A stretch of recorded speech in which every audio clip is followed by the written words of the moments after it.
सामाजिक गैर बराबरी राष्ट्र निर्माण में सबसे बड़ी बाधा है।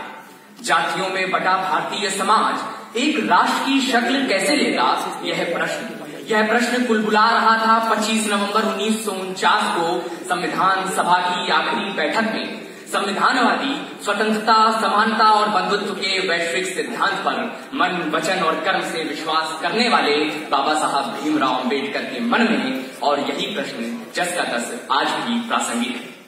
सर्वप्रथम सभागार में उपस्थित विशिष्ट महनीय लोगों को मेरा आकाश प्रणाम। सदन पटल पर रखे गए विषय आरक्षण देश के विकास में बाधा नहीं है का मैं पूरी जिम्मेदारी के साथ समर्थन करता हूँ। अध्यक्ष महोदय, सैकड़ों सालों से दबे कुचले उपेक्षित समाज को, सामाजिक, आर्थिक, राजनीतिक रूप से दबे कुचले उपेक्षित समाज को न्याय और प्रतिनिधित्व कैसे मिले, इसके लिए संविधान सभा में लंबी चर्चा और तर्क वितर्क के बाद आरक्षण दिया गया था। परंतु मान्यवर बराबरी और प्रतिनिधित्व के सारे सवाल आज भी इस देश के गली किदवाड़े में सुर्खियां लेते हुए रोते देखे जा सकते हैं। विडंबना यह है मान्यवर की आजादी के 72 वर्षों बाद भी हाशिए के समाज को हमारा समाज और हमारी सरकार न्याय, समानता और प्रतिनिधित्व देने के मामले में लचर ही रही है। अध्यक्ष महोदय, भारत गांव में बसता है। जी हाँ महोदय, भारत गांव में बसता है। शहर की बड़ी बड़ी इमारतों के पीछे गांव की झोपड़ियों या नाले की गंदगी से बजबजाती हुई गलियों से सटे सांस फुला देने वाले छोटे छोटे कमरों में झांक कर देखिए, जहां आज भी दलितों और पिछड़ों की दुर्दशा के मानवीय चित्र साफ देखे जा सकते हैं, जहां आज भी गांव के दलित हरिया का आत्मसम्मान ठाकुर साहब के कदमों में पड़ा रहता है, जहां आज भी उसके सर पर रखी मैले की टोकरी समानता और प्रतिनिधित्व की बड़ी बड़ी बातों पर हंस रही है मान्यवर, जहां आज भी गांव भर के मरे हुए जानवरों को उठाने का काम गांव का दलित हरिया ही करता है, क्योंकि हरिया के पिता और पिता के पिता भी यही करते थे मान्यवर। लेकिन हरिया का बेटा यह काम करने को मजबूर ना हो, इसलिए है आरक्षण। वो भी सफलता के शीर्ष पायदान पर चढ़े, इसलिए है आरक्षण। उसके सर पर मैले की टोकरी का बोझ नहीं, अपितु सपनों एवं महत्वाकांक्षाओं का खुला आकाश हो, इसलिए है आरक्षण। उसकी पीठ पर अपमानजनक शब्दों का भार नहीं, अपितु किताबों से भरा बस्ता हो, इसलिए है आरक्षण।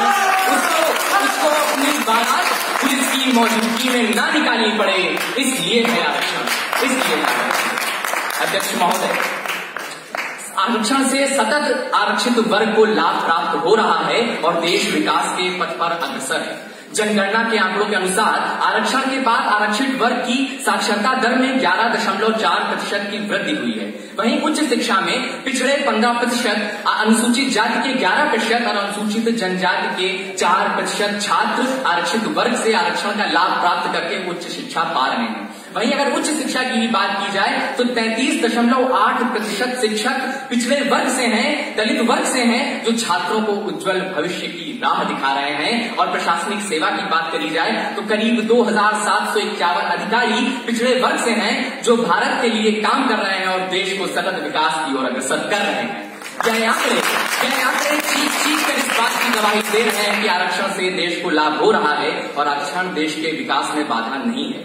परंतु यह कहना कि आरक्षण से संपूर्ण समाज में समानता आ गई है या प्रत्येक वर्ग का प्रतिनिधित्व सुनिश्चित हो गया है, अन्याय होगा उन युवाओं के साथ जो आज भी सर पर मैला ढोने को मजबूर हैं। अन्याय होगा उन परिवारों के साथ जिनके परिवारी जन गटर साफ करते हुए मर गए। अन्याय होगा उनके साथ जिन्हें आज भी शिक्षा के समान अवसर प्राप्त नहीं है महोदय। अन्याय होगा उनके साथ जिन्हें आज भी मंदिर की सीढ़ियों पर रोक दिया जाता है। अन्याय होगा उनके साथ जिन्हें आज भी हम अलग पंक्ति में बैठाकर खाना खिलाते हैं। अन्याय होगा उनके साथ महोदय जिनकी एकमात्र पहचान उनकी जात है।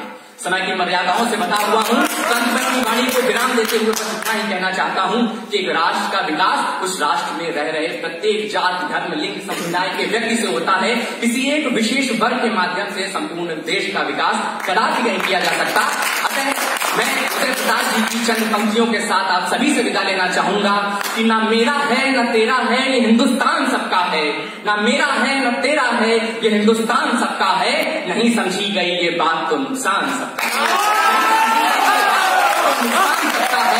कई नदियां मिली इसमें जो दिखलाई नहीं देती। महासागर बनाने में मगर एहसान सबका है।